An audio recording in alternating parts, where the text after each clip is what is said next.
हरिओम। श्री गुरुभ्यो नमः। स्वागत है आप सभी का आज के इस व्याख्यान में। हम सभी लोग अष्टाध्यायी काशिका वृत्ति के साथ पढ़ रहे हैं और उसमें प्रारंभ से 28 सूत्रों तक हमने अब तक अध्ययन किया है, जिसमें हमने बताया कि सर्व इत्यादियों को सर्वनाम कहा जाता है। यह 27 नंबर सूत्र में था। तथा वही जो सर्व इत्यादि हैं वे सर्व इत्यादि यदि बहुव्रीहि समास के अंत में आते हों तथा वह बहुव्रीहि समास दिशावाची शब्दों का समास हो तो उनको विकल्प से सर्वनाम कहा जाता है। इतनी बातें हमने पढ़ी थी। अब आज जो है वह सूत्र न बहुव्रीहौ, इस सूत्र को हमें समझना है। इस सूत्र को समझने से पहले पिछले के दो सूत्रों में क्या क्या बात चल रही थी उन बातों को ध्यान रख लेते हैं। पिछले के दो सूत्रों में बात थी, एक तो ये पिछले सूत्र में भी बहुव्रीहौ थी, बहुव्रीहौ शब्द था ना, इसमें भी बहुव्रीहौ कहा गया है, तो इसलिए बहुव्रीहौ की अनुवृत्ति की आवश्यकता नहीं है। जब पिछले सूत्र में बहुव्रीहौ कहा गया था तो यहां भी बहुव्रीहौ क्यों नहीं कहा गया, यहां दोबारा क्यों आया? जब पिछले सूत्र में बहुव्रीहौ था ही, उसी से काम चल जाता, तो इस सूत्र में दोबारा बहुव्रीहौ कहने की क्या आवश्यकता पड़ी? ये एक प्रश्न उठता है ना। तो उसका भी समाधान जानेंगे। यहां हाँ, पुनर्बहुव्रीहि ग्रहणम भूतपूर्व मात्रे भी प्रतिषेधो यथा स्यात् वस्त्रांतर वसनांतरा। ठीक है, ये बात आएगी तभी समझ लिया जाएगा। अभी पहले ऊपर समझते हैं। ऊपर कौन कौन से शब्द थे? एक सर्वादीनि और दूसरा सर्वनामानि। ये दो शब्द पिछले सूत्रों से प्रसंगवश आ रहे हैं ना। अविभाषा दिक् समासे बहुव्रीहौ, इन सब का जब न की बात आ गई, खाली न की, तो विभाषा की बात अपने आप खत्म हो जाएगी, क्योंकि विभाषा में निषेध और विकल्प दोनों रहता है। इसमें खाली न की बात कर रहे हैं, यानी विभाषा की भी बात समाप्त हो जाएगी। और जब बहुव्रीहौ कह दिया है, यहां भी बहुव्रीहौ वहां भी था, यहां दोबारा बहुव्रीहौ कहा, तो वहां बहुव्रीहौ के साथ साथ दिक् समासे भी था, है ना। दिक् समासे बहुव्रीहौ, यानी वहां से बहुव्रीहौ को नहीं लेके आ रहे हैं तो दिक् समासे को लाने की क्या आवश्यकता? वो भी नहीं आएगा। मतलब पिछले सूत्र के किसी शब्द की अनुवृत्ति नहीं होगी, पिछले सूत्र के दोनों शब्दों की अनुवृत्ति होगी। ठीक है, तो इस पूरे सूत्र का अर्थ होगा कि बहुव्रीहि समास में सर्व इत्यादि को सर्वनाम नहीं कहा जाता। इतना ही इस सूत्र का अर्थ है। ठीक है, बहुव्रीहि समास में यदि अंत में कहीं सर्व इत्यादि आते हों तो उनको सर्वनाम नहीं कहा जाता। यही इस सूत्र का पूरा तात्पर्य है। तात्पर्य समझ रहे हैं? वही कह रहे हैं, सर्वनाम संज्ञाम याम तदंत विधेरभ्युपगमात् बहुव्रीहेरपि सर्वाद्यन्तस्य संज्ञा स्यादिति प्रतिषेधा आरभ्यते। देखिए, सर्वनाम संज्ञा जो है ना, पहला सूत्र सर्वनाम संज्ञा में था क्या? सर्वादीनि सर्वनामानि, यानी सर्व इत्यादि जो हैं वो सर्वनाम है, ऐसा पहला सूत्र था ना। तो सर्व इत्यादि सर्वनाम है। अब सर्व इत्यादि कहीं भी आते हो तो वो सर्वनाम रहेंगे, है ना। आज हम लोग कम से कम 2 से 3 सूत्र पढ़ेंगे, क्योंकि सब अब सर्वनाम संज्ञा से संबद्ध वाले सूत्र आ रहे हैं। तो सर्वादीनि, सर्व इत्यादि जो कितने हैं? कुल 35। सर्व इत्यादि 35 हैं, उनको सर्वनाम कहा जाता है। ठीक है, वो सर्वनाम है, पर बहुव्रीहि समास में भी आएंगे तो भी सर्व तो रहेगा। जैसे उदाहरण यहां दे लीजिए, उदाहरण से पकड़िएगा। प्रिय विश्व शब्द है, प्रिय सर्व शब्द है। प्रिय सर्व लिखा है कहीं? नहीं लिखा है, वो भी समझ लीजिए, कोई दिक्कत नहीं। यह एक शब्द है, प्रिय सर्व। अब किसी ने कह दिया कि यदि सर्व शब्द को सर्वनाम कहा जाता है तो प्रिय सर्व शब्द में भी सर्व है, उसको सर्वनाम कहा जाएगा कि नहीं कहा जाएगा? यह प्रश्न उठता है कि नहीं। सर्वादीनि सर्वनामानि ने कहा सर्व इत्यादि सर्वनाम हैं, पर प्रिय सर्व में भी तो सर्व है, क्या यह भी सर्वनाम है? सामान्य दृष्टि से, अभी तक पढ़े हुए दृष्टि से आप देखेंगे तो कहेंगे हाँ है भाई, है ना, ऐसा कहेंगे। लेकिन सर्वनाम संज्ञा में तदंत विधि है। सर्वनाम संज्ञक शब्द यदि किसी शब्द के अंत में आते हो तो भी वो सर्वनाम हो जाएगा। तदंत विधि का ये न विधि तदंत्य ऐसा मान करके भाई सर्व शब्द को सर्वनाम कहा जाता है, तो यहां अंत में सर्व शब्द तो है ही, इसी को तदंत विधि कहा जाता है।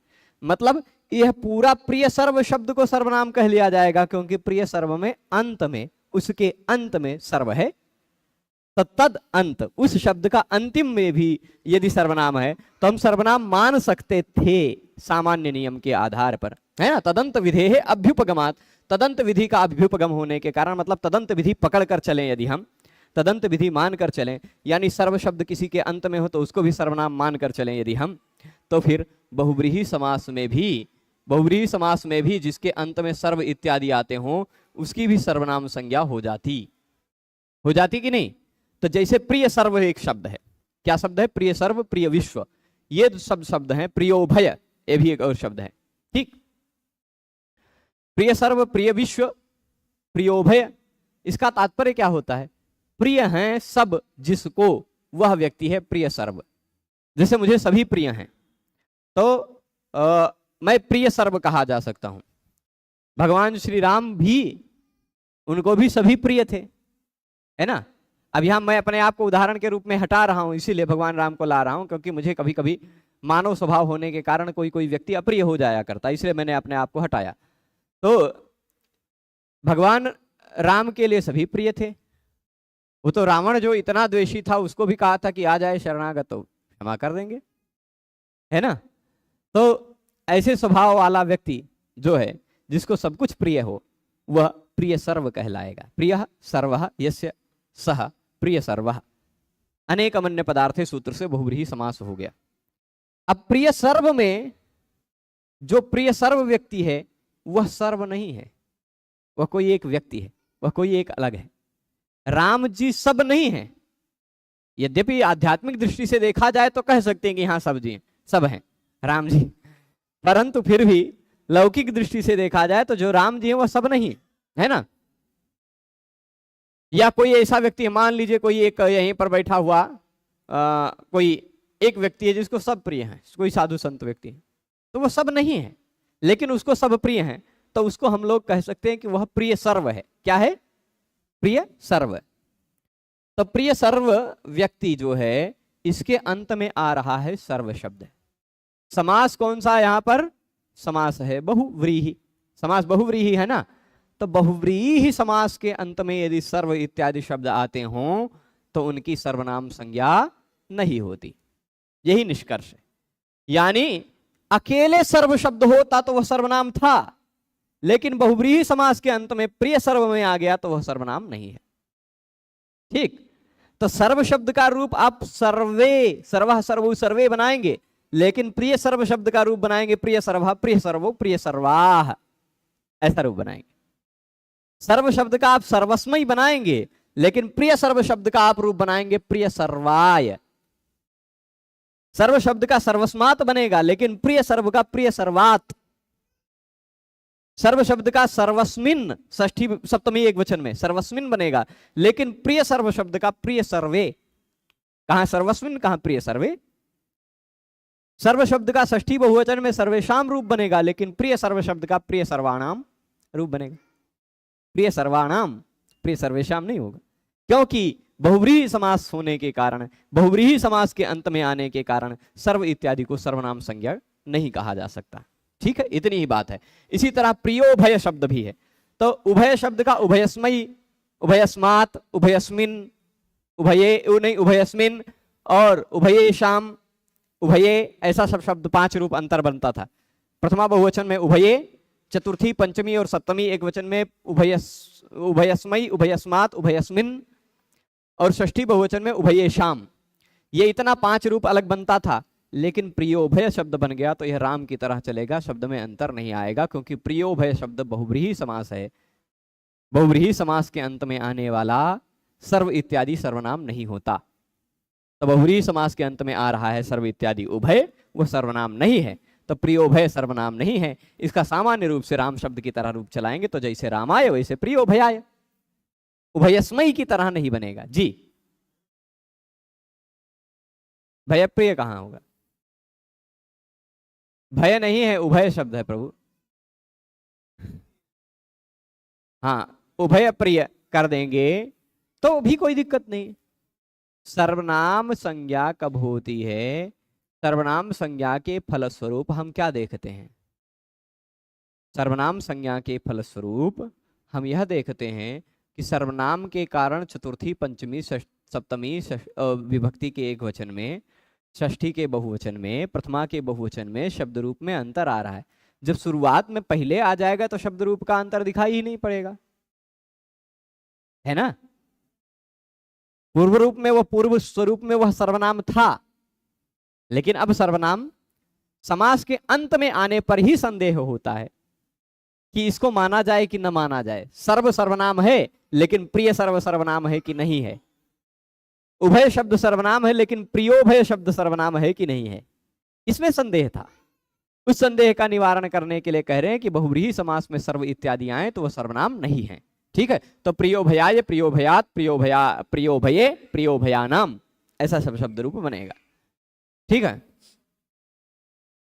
तो द्व्यन्याय अन्य शब्द है। अन्य, दो से जो अन्य है वह द्व्यन्य है। जैसे मान लीजिए यहां दो लोग हो गए, रोहित जी और बलवंत जी, इन दो से जो अन्य है वह द्व्यन्य है। द्व्यन्य है कि नहीं? दो से अन्य, तो द्वाभ्याम अन्यः द्व्यन्यः। अन्यारादित अर्थे दुच्छद्दान चूतर पदाजाहि युक्ते, सूत्र आगे हम कारक में पढ़ेंगे, उससे पंचमी विभक्ति होती है और पंचमी समास हो जाएगा।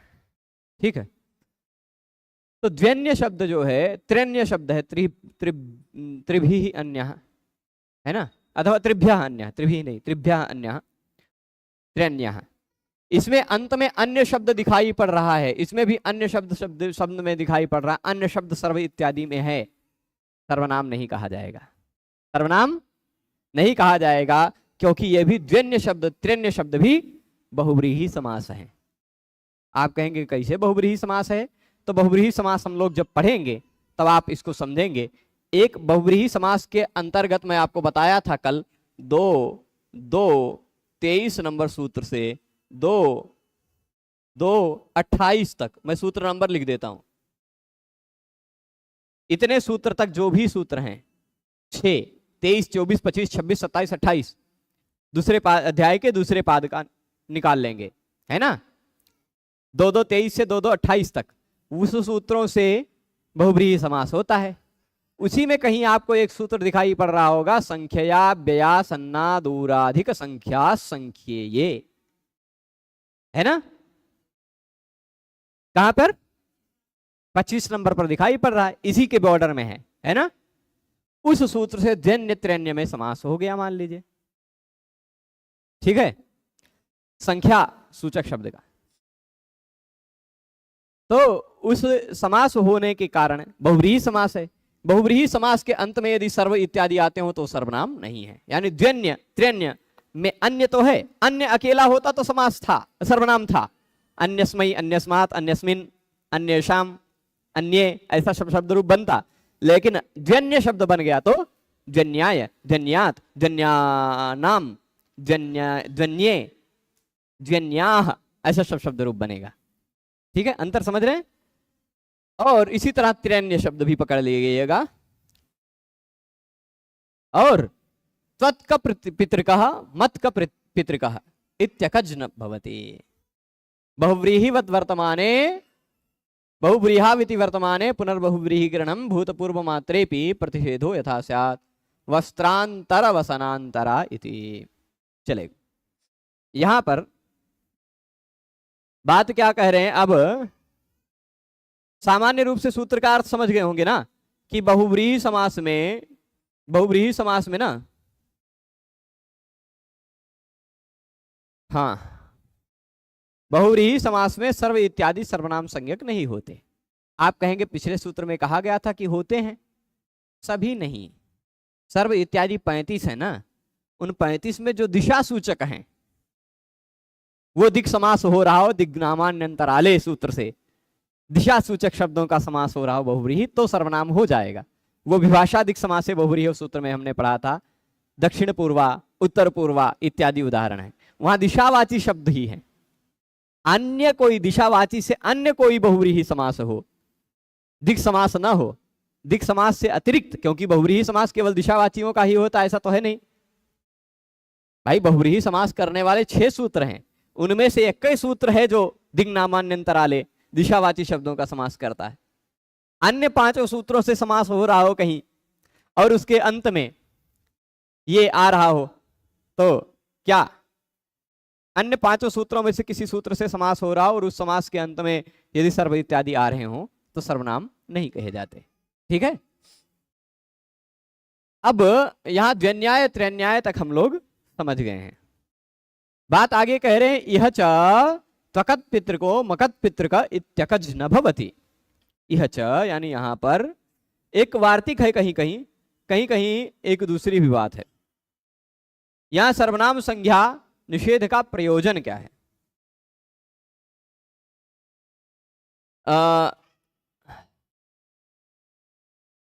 सर्वनाम संज्ञा का के निषेध का प्रयोजन क्या है? त्वत् का पितृक, मत का पितृक। ठीक है, ये उदाहरण देखिएगा ध्यान से। त्वत् और मत ये दोनों सर्व इत्यादि में आते हैं। आप कहेंगे त्वत् तो हमने नहीं देखा, त्वत् देखा होगा पर मत नहीं देखा होगा। पर आपको बता दें, ये त्वत् जो है ये मूल रूप में युष्मद् शब्द का त्वत् हो गया है, और जो मत दिखाई पड़ रहा है वह अस्मद् शब्द का मत हो गया है। ठीक है, अथवा त्वत् ही एक अलग से मान लीजिए। तो यहां त्वत् का पितृक और मत का पितृक में कुछ बात है, समास के सूत्र से हो रहा है, यहां ये देखना पड़ेगा एक बार, है ना। त्वत् का पितृक मत का पितृक, यहां पर पहले हमने समास किया तो त्वत् और पितृक बना, त्वत् और क्या बना? पितृक। यहां क आएगा, दिग्ग्रहणम किम न बहु।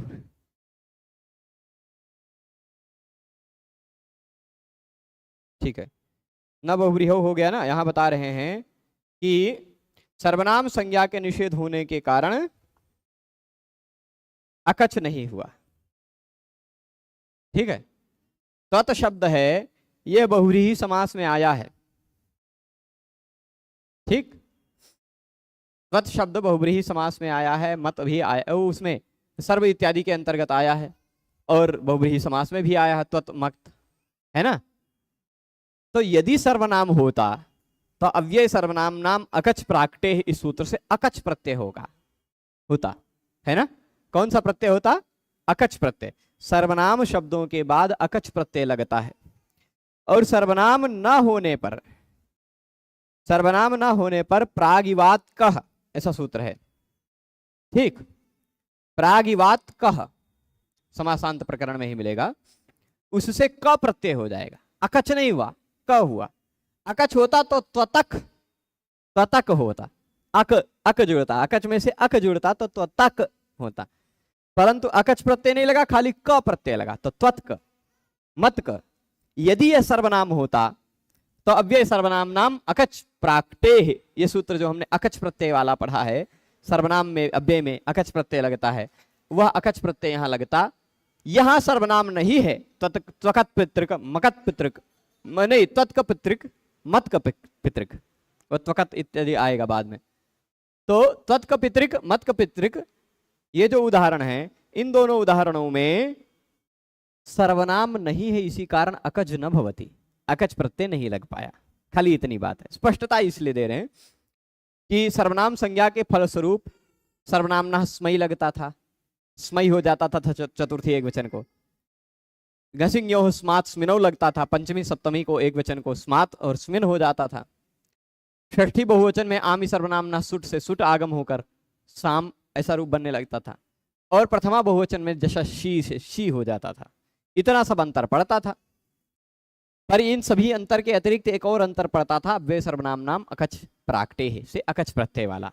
वह अकच प्रत्यय भी नहीं होगा, अब यह प्रश्न अंतिम जो इसका समाधान दे रहे हैं कि सर्वनामता के विषय में तदंत विधि होगी तब प्रिय विश्व की सर्वनाम संज्ञा प्राप्त होती है, से इसके लिए निषेध के लिए जब ये किया गया। और सर्वनाम संज्ञा में जब तदंत विधि नहीं है, मतलब बीच में भी सर्वनाम संज्ञक शब्द आ रहा है यहाँ, तो भी उसकी सर्वनाम संज्ञा नहीं है। ठीक है, तत् मत ये सब सर्वनाम नहीं है। सर्वनाम होता तो अकच हो जाता, सर्वनाम नहीं है बहुव्रीहि समास में आने के कारण। ठीक है, अब इसमें प्रश्न उठ रहा है बहुव्रीहाविति वर्तमाने, पिछले सूत्र में बहुव्रीहौ था, फिर दोबारा फिर से बहुव्रीहौ क्यों कहा, है ना। विभाषादिक समासे बहुव्रीहौ, फिर क्या था, न बहुव्रीहौ, है ना। अच्छा, ये सूत्रों को याद करने को हमने कहा था, फिर बीच में, अभी इस बीच में आप सबसे पूछना भूल गए, तो आप लोग फिर याद करना भी छोड़ दिए। कुछ लोग जो याद कर रहे थे वो लोग आगे बढ़ते रहे, है ना। और जो लोग नहीं याद कर रहे थे किसी कारणवश, जो लोग नहीं याद कर रहे थे वो भी यदि याद करना चाहें, अभी याद करके सुनाना चाहें, तो उनको पुस्तक हमारे तरफ से पुरस्कार में दी जाएगी। वो पुस्तक पुरस्कार में दी जाएगी जो आप अयोध्या में खरीदेंगे तो 1440 रुपए में मिलेगी। ठीक है, तो आपको वह खरीदना नहीं पड़ेगा, आप खाली 2 पाद कंठस्थ करके हमको सुना दें धैर्यपूर्वक, तो वह पुस्तक आपको हमारे तरफ से दी जाएगी निःशुल्क। तो अब क्या कह रहे हैं कि बहुव्रीहेरपि, जो लोग अभी नहीं सुना पाए हैं किसी कारणवश, नाम तो लिखाए थे लेकिन कुछ लोग अभी नहीं सुना है, हैं? प्रथम द्वितीय पाद 2। ठीक है, क्या नहीं, हमारे पास बहुत है। हाँ ठीक है, तो बहुव्रीहेरपि सर्वाद यहां बता रहा था कि बहुव्रीहाविति वर्तमाने, बहुव्रीहौ ऐसा वर्तमान है। ठीक, बहुव्रीहौ यह क्या है, वर्तमान है ना। तो बहुव्रीहाविति वर्तमाने पुनर्बहुव्रीहि ग्रहणम, फिर से बहुव्रीहि ग्रहण क्यों किया गया। जो सूत्र, जो शब्द पिछले सूत्र में कह दिया गया है, उस शब्द को फिर से किसी दूसरे सूत्र में कहने की क्या आवश्यकता, बिना कहे भी तो काम चल सकता था, चल सकता था ना। तो कहेंगे कि विभाषादिक समासे बहुव्रीहौ से बहुव्रीहौ शब्द का अनुवर्तन संभव था, फिर भी इस सूत्र में बहुव्रीहौ का अनुवर्तन क्यों नहीं किया गया। ये आप 42 नंबर पेज में लास्ट पैराग्राफ में पढ़ सकते हैं, ईश्वर चंद्र जी वाली काशिका में दिया है। तो वहां उत्तर देते हैं कि वस्त्रम अंतरम येषाम, इस प्रकार बहुव्रीहि समास किया, और वसनम अंतरम येषाम, ये भी बहुव्रीहि समास किया। तो वस्त्रांतराश्च वसनांतराश्च, इस प्रकार द्वंद्व समास करके वस्त्रांतर वसनांतराह रूप बना। यहां वर्तमान में बहुव्रीहि नहीं है, भूतपूर्व बहुव्रीहि है, फिर भी निषेध हो गया वर्तमान में। ठीक, वर्तमान में इस सूत्र में देखिए, ये उदाहरण दे रहे हैं कि दोबारा बहुव्रीहि क्यों ग्रहण किया गया। कोई दिक्कत नहीं, दोबारा बहुव्रीहि इसलिए ग्रहण किया गया क्योंकि भूतपूर्व में जो बहुव्रीहि था अब बहुव्रीहि नहीं है, येषाम ते वसनांतराः। ठीक, ऐसे 2 तरह का शब्द बना, वस्त्रांतर वसनांतर, वस्त्रांतर वसनांतर, इन दोनों शब्दों का फिर अब हम चार्थे द्वंद्व सूत्र से द्वंद्व समास कर दिए। तो ये अब वस्त्रांतर वसनांतर जो शब्द बना है, यह शब्द द्वंद्व समास वाला शब्द बन गया। कैसा शब्द बन गया, द्वंद्व समास। पर इस द्वंद्व समास के अंतर्गत जो 2 शब्द हैं, वसनांतर और वस्त्रांतर, इन दोनों शब्दों में बहुव्रीहि समास है। ठीक है कि नहीं, मतलब मूल रूप में इस पूरे इतने बड़े शब्द में द्वंद्व समास है, पर इस दो शब्दों का जो द्वंद्व समास हुआ था, एक वस्त्रांतर और एक वसनांतर, वस्त्रांतराश्च वसनांतराश्च इति वस्त्रांतर वसनांतराः, ऐसा जो शब्द बना वह शब्द बना है बहुव्रीहि समास के कारण नहीं, चार्थे द्वंद्व से द्वंद्व होने के कारण बना। तो द्वंद्व समास वाला शब्द यह बन गया।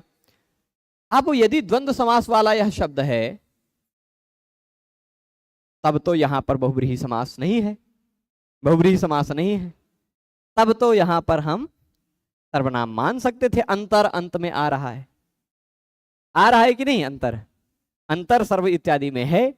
सर्व विश्व उभ उभय डतर डतम अन्य अन्यतर इतर तत्व स्व नेम सम सिम पूर्व पर उत्तर पूर्व परावर दक्षिणोत्तरा पराधराणी व्यवस्थायाम असंज्ञायाम, उसी में अंतरम बहिर्योगोपसंज्ञानयोः है ना, अंतर शब्द था उसमें। तो अंतर शब्द जो है पढ़ रहा है यानी सर्वनाम है, सर्वनाम हो जाता कि नहीं? बहुव्रीहौ इसलिए दोबारा कहा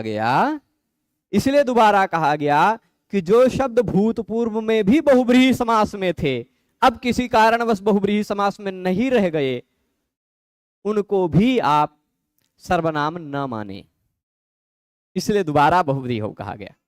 यानी जो बहुव्रीहि थे पर अब बहुव्रीहि नहीं रह गए हैं, कोई दूसरे समास के रूप में परिवर्तित हो गए हैं, तो भी उनको आप सर्वनाम न माने, इसलिए ये बनाया गया। ठीक, ये कह रहे हैं बहुव्रीहाविति वर्तमाने, बहुव्रीहौ यह वर्तमान था, फिर भी पुनः बहुव्रीहि का ग्रहण इसलिए किया गया कि भूतपूर्व मात्रेपि, जो भूतपूर्व मात्र बहुव्रीहि था, अब बहुव्रीहि नहीं बचा, पहले बहुव्रीहि था अब वह बहुव्रीहि नहीं बचा, उसमें भी प्रतिषेध हो जाए सर्वनाम संज्ञा का, इसलिए दोबारा बहुव्रीहौ कहा गया। तो वस्त्रांतर वसनांतराह शब्द बना। यदि यहां पर सर्वनाम संज्ञा हो जाती तो वस्त्रांतर वसनांतरे बनता, सर्वे की तरह। ठीक है, समझ रहे हैं ना? तो अब ये ना बहुव्रीहौ की इतनी ही बात है, ना बहुव्रीहौ में इतनी ही बात है कि बहुव्रीहि समास में आने वाले सर्व इत्यादियों को हम सर्वनाम नहीं कह सकते। ठीक है, अब बहुव्रीहि समास में आने वाले जैसे प्रियो वश, प्रिय विश्व, प्रियो भय, प्रिय सर्व इत्यादि शब्द हैं, सर्व इत्यादि शब्दों को देखिएगा कहीं यदि बहुव्रीहि समास में आते हैं तो वो सर्वनाम नहीं रह जाएंगे, उनका प्रमोशन रुक जाएगा। खाली इसे शॉर्टकट में बता देते हैं। शॉर्टकट में क्या है कि सर्व इत्यादि को सर्वनाम कहा जाता था, यानी एक प्रकार का प्रमोशन मिलता था, थोड़ा विशेष बन जाते थे। लेकिन जब उनको बहुत सारा व्रीहि मिल गया, धान मिल गया, तब जब या तो धन में मिलेगा या तो प्रमोशन में मिलेगा, है ना, तो जब बहुव्रीहि में आ गए तो फिर वो सर्वनाम नहीं रह गए। हाँ, उनमें भी कुछ दिशा सूचक जो हैं उनका अंतराल अर्थ में समास होगा तो विभाषादिक समासे बहुव्रीहौ से उनको विकल्प से सर्वनाम माना जा सकता है। ठीक है, ये बहुव्रीहि अब तक के सर्वनाम संज्ञा का रहस्य हुआ। पहली बात कि सर्व इत्यादि को सर्वनाम कहा जाता है, सर्व इत्यादि 35 शब्दों को, वो सर्वादीनी सर्वनामानी का सारांश हुआ। बहुव्रीहि समास में यदि वही सर्व इत्यादि आ रहे हो तो उनको सर्वनाम नहीं कहा जाता है, ये न बहुव्रीहौ का तात्पर्य हुआ। पर बहुव्रीहि समास में ही यदि वह दिशावाची शब्दों का समास हो तो उनको विकल्प से सर्वनाम कहा जा सकता है, ये विभाषादिक समासे बहुव्रीहौ सूत्र का सारांश हुआ। 3 सूत्र हमने सर्वनाम संज्ञा के पढ़ लिया। अब यह भी बता रहे हैं तृतीया समासे। ठीक, अब बहुव्रीहौ की बात यहां समाप्त हो जाएगी, पर न तो आएगा ही, आएगा ना। जब तृतीया समास की बात शुरू हो गई तो बहुव्रीहि समास की बात अपने आप खत्म हो जाएगी, है कि नहीं? अब बहुव्रीहि कहना होता तब तो वो तो पिछले ही सूत्र में कहा जा चुका है, पर न यहां आएगा, न तृतीया समासे सर्वादीनी सर्वनामानी। ठीक, सर्वादीनी सर्वनामानी को भी पकड़ के रखिएगा, सर्वनामानी तात्पर्य भी समझ गए होंगे। तृतीया समास हो तो भी सर्व इत्यादि को सर्वनाम नहीं कहा जाता। सूत्र इतने, पिछले सूत्र से हमने पूरा संदर्भ ले लिया और इस सूत्र को जोड़ करके अर्थ बन गया, अपने आप बन गया ना, कि तृतीया समास हो तो भी सर्व इत्यादि सर्वनाम नहीं होते, तृतीया समास में आने वाले। अबे तृतीया समास कौन सा है भाई? तृतीया समास कौन सा है? तो आप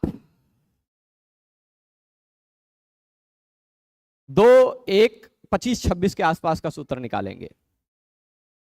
2, 1, 25 या 2, 1, 26 के आसपास कहीं कौन सा सूत्र है?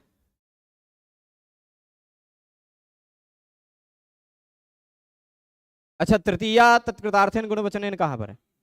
30 पर है। ठीक है, 2, 1, 30 पर। ठीक है, तो वहां से तृतीया समास होता है। ठीक है, तृतीया समास, उसको, उस समास को क्या कहा जाता है? तृतीया समास। सामान्य रूप से आपको बता दूं, तत्पुरुष समास का यह एक प्रकार है।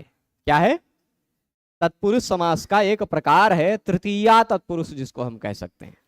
ठीक है, तृतीया तत्पुरुष समास। ये क्या है? तत्पुरुष समास का एक प्रकार है। अब ये सब समास समास क्या होते हैं? क्या होता है बहुव्रीहि समास, क्या होता है अव्ययी भाव समास, क्या होता है तत्पुरुष समास, क्या होता है द्वंद्व समास? यदि आप कहें तो शॉर्टकट में मैं बता देता हूं। शॉर्टकट में आप विहंगावलोकन, जिनके पास गोपाल दत्त पांडे जी वाली अष्टाध्यायी है, वह लोग यहां देख सकते हैं जल्दी से। ठीक है, गोपाल दत्त पांडे जी के अष्टाध्यायी है जिनके पास, वो लोग सूत्र निकाल लेंगे। जो जो सूत्र नंबर मैं यहां लिखता जाता हूं वो सूत्र निकाल लेंगे। 2.1.3 से लेकर के 2.38 नंबर सूत्र तक समास है। क्या है? समास। 2, 1, 3 निकाल लीजिए, सूत्र क्या है?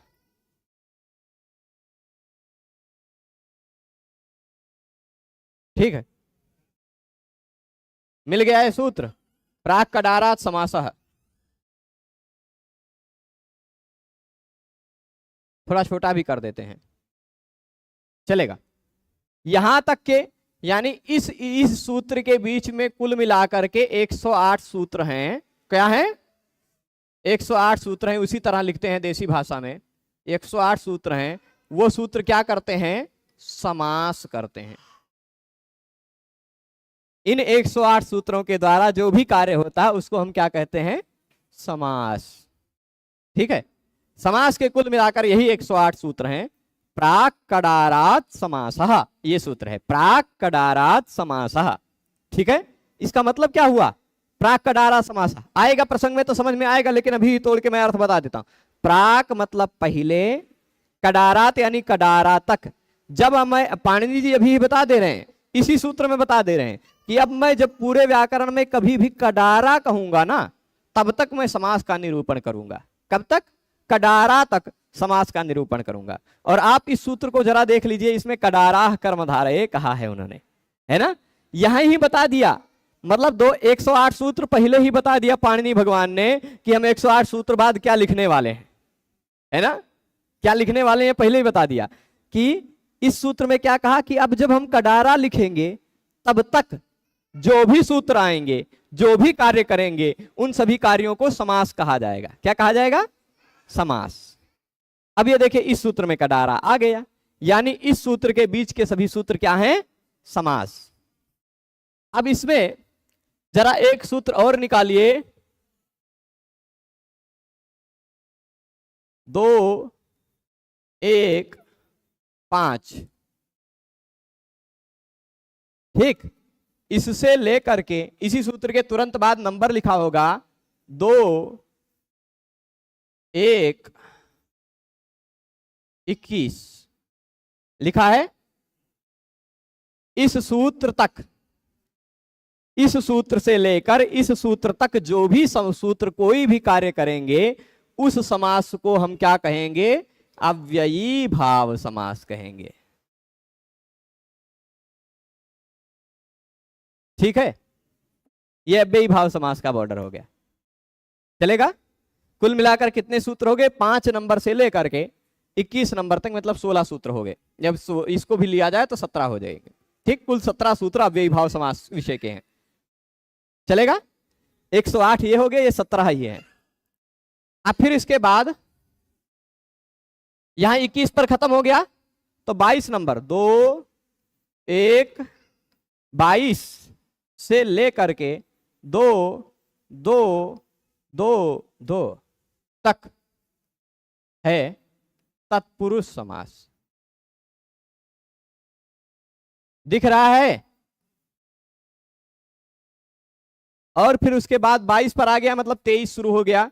ये मैं बात बता चुका हूं। 2, 2, 23 से लेकर के 2, 2, 28 हिंदी में लिखूं तक है क्या? बहुव्रीहि।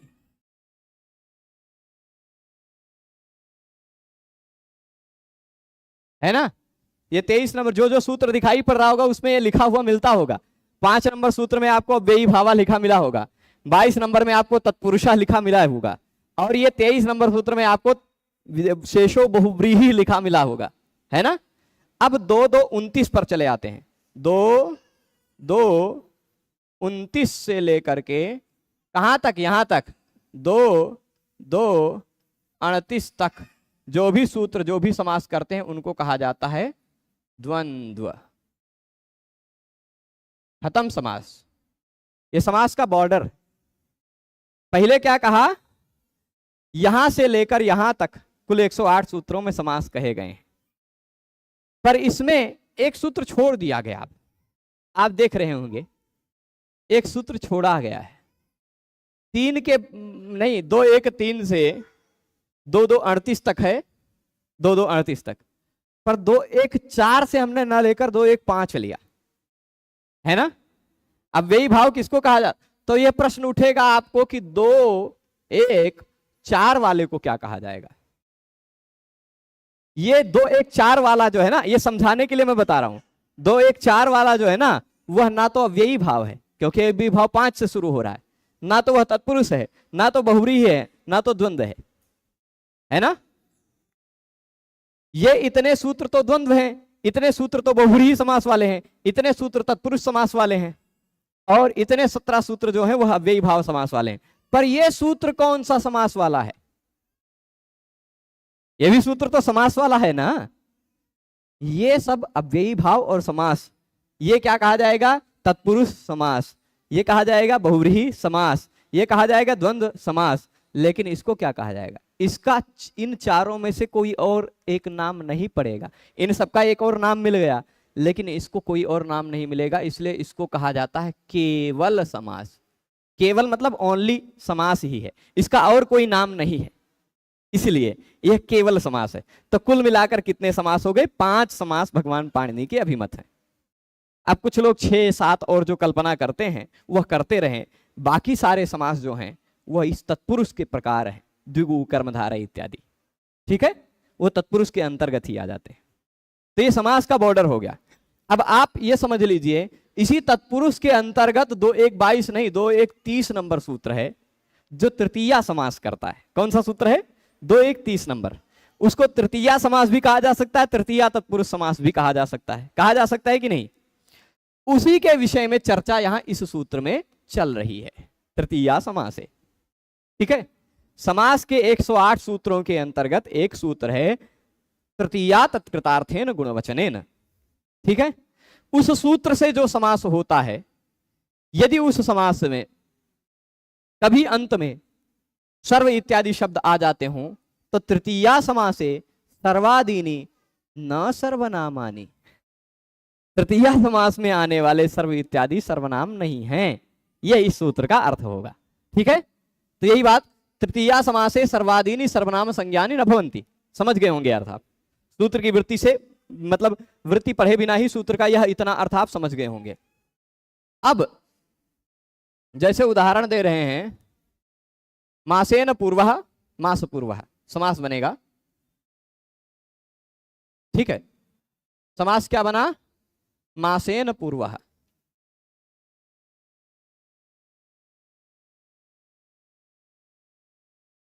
ये ऐसा समास है, ठीक। मासेन पूर्वः इन दोनों का समास बना।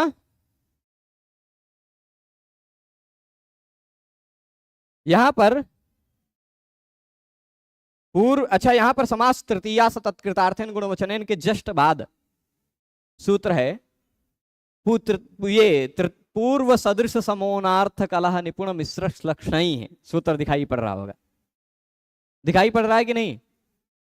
तृतीया समासे सूत्र निकालिए, 2 1 30 निकालिए, 2 1 30, ठीक है।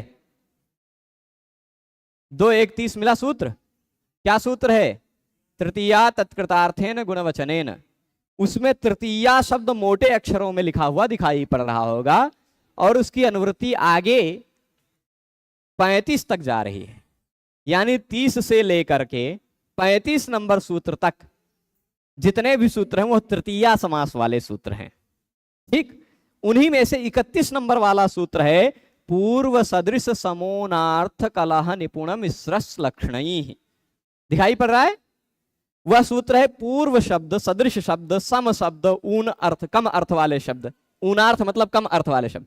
पूर्व, सदृश, सम, ऊन अर्थ वाले, कम अर्थ वाले शब्द, कलह शब्द, निपुण शब्द, मिश्र शब्द, श्लक्षण शब्द, इतने सारे शब्दों का, कितने? 8। इन 8 शब्दों का, पूर्व, सदृश, सम, ऊन अर्थ वाले कई शब्द हैं, है ना, फिर कलह, निपुण, मिश्र, श्लक्षण, इतने शब्दों का तृतीया विभक्ति वाले शब्द के साथ समास हो जाता है। तो तृतीया विभक्ति वाले शब्द मासेन के साथ पूर्व का समास हुआ। तो मासेन पूर्व, जब समास होता है तो समास में बीच वाली विभक्ति गायब हो जाती है। मासेन में तृतीया विभक्ति जो थी वह गायब हो गई, मास बचा, मास पूर्व बन गया। अब यह जो मास पूर्व शब्द बना, यह कौन से समास से बना? तृतीया समास से बना कि नहीं बना? तृतीया विभक्ति के साथ समास था। तृतीया समास की पहचान यह है कि उसमें से पहले शब्द में तृतीया विभक्ति लगी हुई रहेगी विग्रह में, ठीक है। तृतीया विभक्ति के साथ समास हुआ, पूर्व शब्द का तृतीया विभक्ति के साथ समास हुआ है, तो तृतीया समास है यह। कैसा समास है? तृतीया समास है। तृतीया समास में आने पर, तृतीया समास के अंत में आने पर पूर्व इत्यादि जो सर्व इत्यादि हैं उनको सर्वनाम नहीं कहा जाता। सर्व इत्यादि में पूर्व शब्द भी है। पूर्व परावर दक्षिणोत्तरा पराधराणी व्यवस्थायाम संज्ञायाम में पूर्व दिखाई पड़ रहा था ना, सर्व इत्यादि के अंतर्गत वो है कि नहीं है? है ना। तो सर्व इत्यादि के अंतर्गत आने वाला जो पूर्व है वही पूर्व यदि यहां तृतीया समास से युक्त मास पूर्व शब्द में आ गया तो इसको सर्वनाम नहीं माना जाएगा। अन्य स्थिति में होता, पूर्व अकेला होता, तब तो समास हो, तब तो इसको सर्वनाम माना जाता। पूर्वे, पूर्वाह, सब पूर्वे बनता है, पूर्वस्मयी बनता है, पूर्वस्मात् बनता है, पूर्वस्मिन् बनता है, पूर्वेशाम बनता है ना। लेकिन यदि मास पूर्व हो गया तो पूर्वे जैसा बना था वैसे मास पूर्वाह बनेगा, पूर्वे नहीं बनेगा। पूर्वस्मयी बना था लेकिन मास पूर्व शब्द है तो मास पूर्वाय बनेगा। कहां गया? मास पूर्वाय, है ना। पूर्वस्मयी नहीं बना, पूर्वाय हो गया, है ना। फिर मास पूर्वात, मास पूर्वस्मात् नहीं, मास पूर्वात, क्योंकि सर्वनाम नहीं है, ठीक है। वही बात है, तृतीया समास में मास पूर्व शब्द है। इसी तरह संवत्सरेण पूर्वः, संवत्सर पूर्वः, पूर्व सदृश समोनार्थ कलह निपुण मिश्र लक्षण सूत्र से समास हुआ। समास होने के बाद संवत्सर पूर्व शब्द जो है, यह संवत्सर पूर्व शब्द तृतीया समास हो गया। तृतीया समास होने के कारण तृतीया समास ने कहा कि सर्व इत्यादि तृतीया समास के अंत में आते हो तो उनको सर्वनाम नहीं कहा जाता है, इसलिए सर्व शब्द का यह एक शब्द है सर्व इत्यादि में से, इसको सर्वनाम नहीं माना गया। तो सामान्य रूप से राम शब्द की तरह इसका रूप चल गया। सर्वनाम होता तो पूर्वस्मयी बनता है ना, द्व्यः पूर्वाय, तो यह भी पूर्व शब्द है। त्र्यः पूर्वाय, 2 दिन पूर्व, 3 दिन पूर्व, ऐसी बात है, यह भी तृतीया समास है। द्वहना पूर्व, त्रिहना पूर्व, ऐसा कुछ बनेगा, है ना। समास इति वर्तमाने पुनः समास ग्रहणम तृतीया समासार्थ वाक्ये प्रतिषेधो यथा भवेत। अच्छा,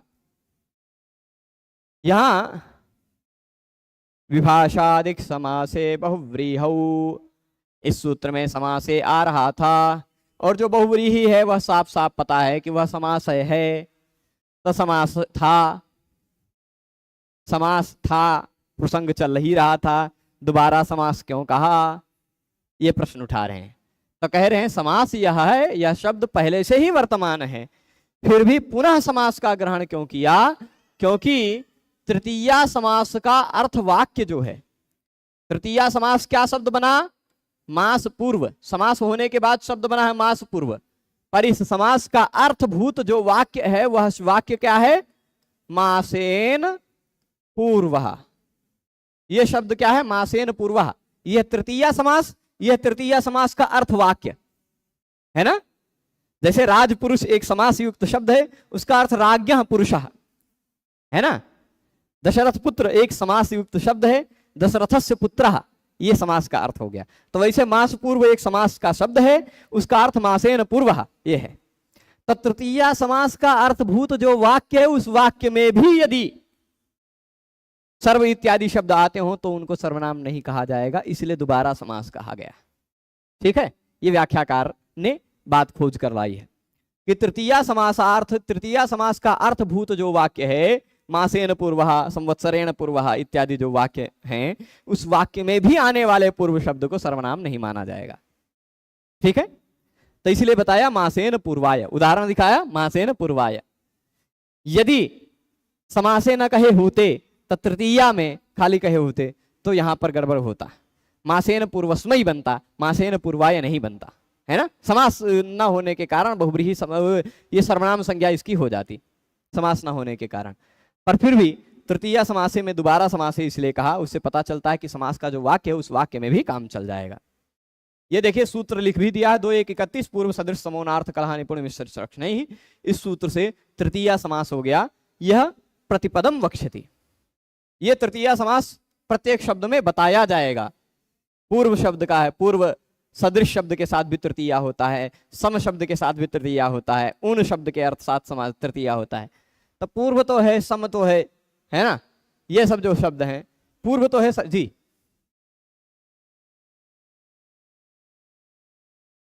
समास के अंत में ही, हाँ, उदाहरण अभी तक कोई नहीं आया।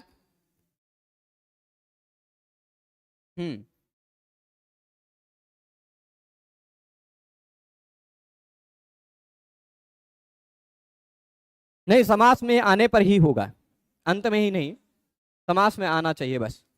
ठीक है, तो इति तृतीया समासम प्रतिपदम वक्ष्यति, ये कह रहे हैं पूर्व सदृश समोनार्थ इत्यादि सूत्र जो है, इस सूत्र के द्वारा तृतीया समास हर एक शब्द के अनुसार बताया जाएगा। पूर्व शब्द के साथ तृतीया समास होता है, सदृश शब्द के साथ तृतीया समास होता है, सम अर्थ के साथ तृतीया समास होता है, उन अर्थ वाले शब्द के साथ तृतीया समास होता है, कलह शब्द के साथ तृतीया समास होता है, निपुण शब्द के साथ तृतीया समास होता है, मिश्र शब्द के साथ तृतीया समास होता है, सुलक्षण शब्द के साथ तृतीया समास होता है। ये इस सूत्र में 2-1-31 नंबर सूत्र में बताया जाएगा। ऐसा बता रहे हैं कि इस सूत्र से तृतीया समास प्रत्येक शब्द का, इस सूत्र में जितने वाले शब्द हैं उन प्रत्येक शब्द का समास भविष्य में कहा जाएगा।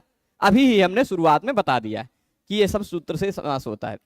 तस्य इदम ग्रहणम, उसी सूत्र का यहां ग्रहण किया गया है, उसी सूत्र का यहां तृतीया समास में ग्रहण किया गया है।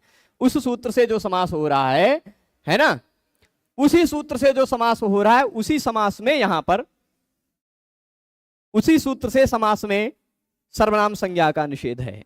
अन्य किसी सूत्र से समास हो रहा हो तब तो सर्वनाम संज्ञा हो जाएगी। न यस्य कस्यचित, कोई किसी दूसरे सूत्र से भी यदि तृतीया समास हो रही हो तो बात नहीं चलेगी। केवल इसी सूत्र से जो तृतीया समास हो रहा है उसी का ग्रहण इस सूत्र में है। ठीक है, यानी 2-1-31 नंबर सूत्र से जो तृतीया समास हो रहा है, उस तृतीया समास के अंत में यदि सर्व इत्यादि शब्द आ रहे हों तो उनको सर्वनाम नहीं माना जाता। यह निष्कर्ष होगा। न यस्य कस्यचित, कोई ऐसा वैसा शब्द होगा तो नहीं चलेगा, कोई ऐसा वैसा समास, जैसे तृतीया समास जो है ना, वह कर्तृकरणे कृता बहुलम, इस सूत्र से भी होता है तृतीया समास। देखिए 32 नंबर सूत्र पर है ना, ये 30 से शुरू होता है, 35 तक तृतीया समास है। तो 32 नंबर सूत्र पर कर्तृकरणे कृता बहुलम, उस सूत्र से समास होगा, है ना। तो यहां कह रहे हैं तयकाकृतम मयकाकृतम, यहां समास नहीं हुआ, ये कह रहे हैं पूर्व सदृश निपुण विलक्षण इस सूत्र से समास होगा, प्रतिपदोक्त समास की दशा में ही अनिषेध प्रवृत्त होगा। कर्तृकरणे कृता बहुलम के द्वारा यदि तृतीया समास होगा है तो निषेध नहीं होगा। ठीक, निषेध किस समय होगा? केवल पूर्व सदृश समोनार्थ कलह निपुण विलक्षण इस सूत्र से ही समास होने पर। कृता बहुलम, कृदंत के साथ यदि समास हो रहा है तब तो नहीं होगा। ठीक है, जैसे उदाहरण क्या दे रहे हैं, त्वयकाकृतम मयकाकृतम, त्वयकाकृतम मयकाकृतम, यहां त्वयाकृतम समास हुआ। समास क्या हुआ? त्वया तृतीया है, त्वया तृतीया है कि नहीं, और इसके साथ साथ कृतम, यह कृदंत है। ठीक है, समझा देता हूं यहां, ऐसा ये जैसे मासेन पूर्वा लिखा था वैसे त्वया कृतम मया कृतम भी लिख देते। त्वया ये क्या है? त्वया और कृतम, ये दो शब्द हैं, एक तृतीया में एक प्रथमा में। इन दोनों शब्दों का कर्तृकरणे कृता बहुलम सूत्र से समास हुआ। कर्ता हो चाहे करण हो, तृतीया विभक्ति वाला कर्ता हो चाहे करण हो, उसका कृदंत के साथ बहुलता से समास होता है। इस सूत्र से समास हो गया। तो जब समास हुआ तो इस समास में आने वाला यह जो त्वया शब्द है यह सर्वनाम हो जाएगा। क्यों? क्योंकि पूर्व सदृश समोनार्थ सूत्र से ही होने वाले तृतीया समास का निषेध है, अन्य किसी सूत्र से होने वाले तृतीया समास का निषेध नहीं है। ठीक है, तो यहां कर्तृकरणे कृता बहुलम से समास हो रहा है। यहां तृतीया समास में जो शुरुआत में आ रहा है त्वया, इसकी सर्वनाम संज्ञा होगी। सर्वनाम संज्ञा होगी तो अव्यय सर्वनाम नाम अकच प्राक्टेय सूत्र से अकच प्रत्यय हो जाएगा। अकच का अक बचेगा और अकच जुड़ता कहां है मैं लिख देता हूं। पहले त्वया में त्वय आ है ना, त्वय आ, टी भाग से पहले अकच जुड़ता है, टी भाग से पहले अकच जुड़ता है। इस आ से पहले अक जुड़ जाएगा तो अकच का अक जुड़ा, उसमें आ जुड़ा तो त्वयका बन जाएगा। त्वया का जो आ है उस आ से पहले अकच प्रत्यय जुड़ेगा, क्योंकि टी भाग से पहले जुड़ता है अव्यय सर्वनाम नाम अकच प्राक्टेय है सूत्र से, तो त्वयका। और इसी तरह मया शब्द भी है। क्या है? मया। तो इसमें भी मय और आ अलग अलग लिख देते हैं क्योंकि टी भागीय है, इससे पहले अक जुड़ जाएगा अकच, तो मयका। ठीक, मयका कृतम। यह अकच प्रत्यय सर्वनाम संज्ञा है, इस कारण लग गया, भले तृतीया समास में फिर भी सर्वनाम संज्ञा हो जाएगी, इसलिए अकच प्रत्यय लगा। अव्यय सर्वनाम नाम अकच प्राक्टेय है इस सूत्र से। ठीक है, तो इस तृतीया समास से सूत्र का निष्कर्ष यह है कि तृतीया समास हुआ हो, क्या हुआ हो? तृतीया समास हुआ हो तो उस तृतीया समास के अंत में आने वाले या तृतीया समास में कहीं भी आने वाले सर्व इत्यादि को सर्वनाम नहीं कहा जाता है, पर शर्त यह है कि वह तृतीया समास पूर्व सदृश सम ऊनार्थ कलह निपुण मिश्र सुलक्षण इस सूत्र से हुआ हो। और इस सूत्र में केवल सम जो है ना, सम जो है वो केवल पूर्व शब्द ही है जो सर्व इत्यादि के अंतर्गत है, अन्य कोई शायद नहीं है। सम शब्द है वह सम तुल्य पर्याय जो है ना उसको सर्वनाम नहीं माना गया है, अर्ध पर्याय को माना गया है ना। तो नहीं, सम ये सर्व पर्याय, सम शब्द यदि सर्व का पर्यायवाची हो तो ही उसको सर्वनाम माना गया है, तुल्य का पर्यायवाची हो तो उसको सर्वनाम नहीं माना गया है। समेशाम और समेशाम और समानाम अंतर बताया था हमने, है ना। जब सम सबका सूचक है तो वह सर्वनाम है समेशाम, और जब सम शब्द समानता का सूचक है तो वह सर्वनाम नहीं है। तो यहां जो पूर्व सदृश समोनार्थ में सम जो है वह समानता वाला है ना, इसलिए वह भी सर्वनाम नहीं है, केवल पूर्व शब्द ही सर्व इत्यादि के अंतर्गत है। यानी पूर्व शब्द से निष्कर्ष यह है, पूर्व शब्द के साथ समास हुआ हो, तृतीया समास हुआ हो तो उस समास में आने वाले अंत में आने वाले पूर्व की सर्वनाम संज्ञा नहीं होती, यह निष्कर्ष है। सर्वनाम संज्ञा हो जाती तो मास पूर्वाय, संवत्सर पूर्वाय, द्व्यः पूर्वाय, त्रयः पूर्वाय इत्यादि न बनता, मास पूर्वस्मयी, संवत्सर पूर्वस्मयी इत्यादि रूप बनता है ना। सर्वनाम संज्ञा होने के कारण सर्वनाम नस्मयी लग जाता। अब अर्थ समझ ही रहे होंगे आप कि तृतीया तत्पुरुष समास में सर्वाधिगण में पठित शब्दों की सर्वनाम संज्ञा नहीं होती। समासी पद का अनुवर्तन संभव रहने पर भी फिर से समासी पद का ग्रहण क्यों किया गया? क्योंकि तृतीया तत्पुरुष के वाक्य की दशा में भी सर्वनाम संज्ञा का निषेध हो सके, इसलिए मास पूर्व शब्द से गे प्रत्यय लगा, मास पूर्व ए लगा, गेर यह सूत्र से यह हो गया मास पूर्व य, और सुपिचा सूत्र से दीर्घ हो गया मास पूर्वाय बन गया। यदि यही सर्वनाम होता तो मास पूर्वस्मयी बन जाता। सामासिक पद नहीं है, समास के वाक्य में भी तो हो सकता था ना। ऊपर में बात कहा था तृतीया समासे में समासे दोबारा कहा गया, क्यों? क्योंकि तृतीया समास के अर्थभूत जो वाक्य है उस वाक्य में भी सर्वनाम संज्ञा का निषेध हो सके, है ना। तो यहां ये त्वया कृतम जो है ना, त्वया कृतम जो है उसका समास क्या बनता है? तत्कृतम, है ना। त्वया कृतम का समास तत्कृतम बनता, लेकिन समास का विच्छेद जो वाक्य है वह वाक्य है त्वया कृतम। ठीक, इस वाक्य में समास का अर्थभूत जो वाक्य है, उस वाक्य में आने वाला जो तत्सर्व इत्यादि शब्द के अंतर्गत है, उसकी सर्वनाम संज्ञा नहीं होती, वाक्य में भी समास में भी। क्या? हाँ बिल्कुल, निस्संदेह। तो ये बात समझ गए। अब इसके बाद आगे चलते हैं। द्वंद्वे च, ठीक, ये भी उसी तरह का सूत्र है। न सर्वादीनी सर्वनामानी, यही तीनों शब्द की अनुवृत्ति होगी। द्वंद्व समास में भी आने वाले सर्व इत्यादि को सर्वनाम नहीं कहा जाता। तीनों सूत्र निषेध करने वाले हैं, तीनों सूत्र हमने पढ़ लिया, खाली इतना है बस, खत्म। द्वंद्व समास में अंत में आने वाले या द्वंद्व समास में बीच में भी आने वाले, कहीं भी आने वाले सर्व इत्यादि शब्दों को सर्वनाम नहीं कहा जाता। अब बचा कौन कौन सा समास? तत्पुरुष और कोई तत्पुरुष हो तो चल जाएगा। तृतीया तत्पुरुष में सर्वनाम संज्ञा नहीं होगी, तृतीया के अतिरिक्त कोई तत्पुरुष हो तो सर्वनाम संज्ञा हो जाएगी, है ना।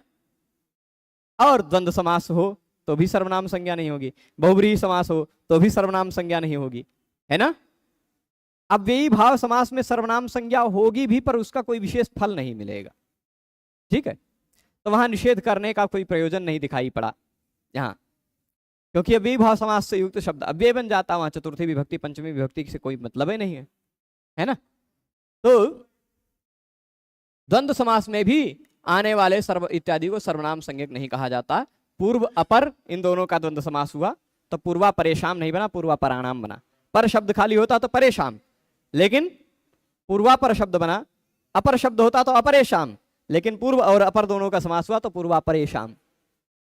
देखिए ये द्विगु समास, यदि यही बहुब्रीहि समास होता तो बहुब्रीहि समास होने पर दिशावाची शब्द है पूर्व और अपर, है ना, तो दिशावाची शब्द होने के कारण इसको सर्वनाम मान लिया जाता। परंतु ये दिशावाची शब्द भी नहीं है, द्वंद्व समास है, द्वंद्व समास है, दिशावाची शब्द है, फिर भी द्वंद्व समास होने के कारण इनको सर्वनाम नहीं माना जाएगा। कतरश्च कतमश्च इति कतर कतमाः, कतराश्च कतमाश्च इति कतर कतमाः, तेषाम कतर कतमानाम। अगर कतर अलग होता तो कतरेशाम, कतम अलग होता तो कतमेशाम, लेकिन दोनों का द्वंद्व समास हो गया तो कतर कतमानाम। ठीक, सर्वनाम संज्ञा का निषेध हो गया द्वंद्वेच सूत्र से। खाली इतनी ही है, इसको फिर से और सारांश रूप में हम लोग पढ़ते हुए अब 17 तारीख को देखेंगे, क्योंकि कल और परसों 2 दिन कक्षाएं नहीं होंगी।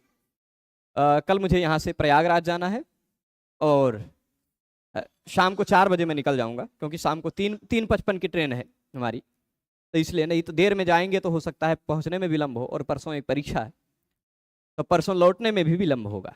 लौटना मुझे लगता है कि परसों रात में मैं 12 बजे के बाद ही लौट पाऊंगा, तो इसलिए कल और परसों ये 2 दिन व्याख्यान नहीं होंगे। तब तक आप लोग इन इतने सूत्रों तक, आप लोग जो मंदिर में रह रहे हैं मठीय छात्रगण, वो इस समय में, क्योंकि आरती समाप्त हो जाएगी, पाठ भी समाप्त हो जाएगा आप लोगों का, तो आप लोगों को यह कार्य दिया जाता है कि वहां बैठ करके आसपास में जो आपको लगता है कि जो थोड़े प्रबुद्ध हैं उनके पास बैठ करके ये जो 29-30 सूत्र हम लोग अब तक पढ़ चुके हैं, 30 हो गया, ये 31वां चल रहा है, इन सूत्रों के एक एक सूत्र का अर्थ और उदाहरण चिंतन करने का प्रयास करें। कौन कौन सा सूत्र है जो अभी उलझा रखा है, तो वह आपस में पूछेंगे, तो आपके पूछने से केवल आप पर नहीं उपकार होगा, आप जिससे पूछेंगे उस पर भी उपकार होगा, वह भी पढ़ेगा, वो भी चिंतन करेगा, है ना। आपस में ऐसे माहौल बनाए। और दूसरा चीज, जिनको अष्टाध्यायी सुनाना है वो आज सुना कर जाएंगे, क्योंकि कल मैं सुनने के लिए नहीं रहूंगा, ठीक है। फिर 17 तारीख को हम लोग मिलेंगे। 17 तारीख को इस सर्वनाम संज्ञा के विषय को लगभग पूरा कर दिया जाएगा।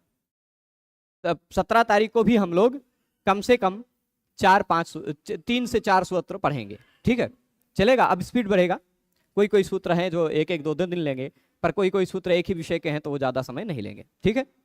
सभी लोग जुड़े रहे उसके लिए।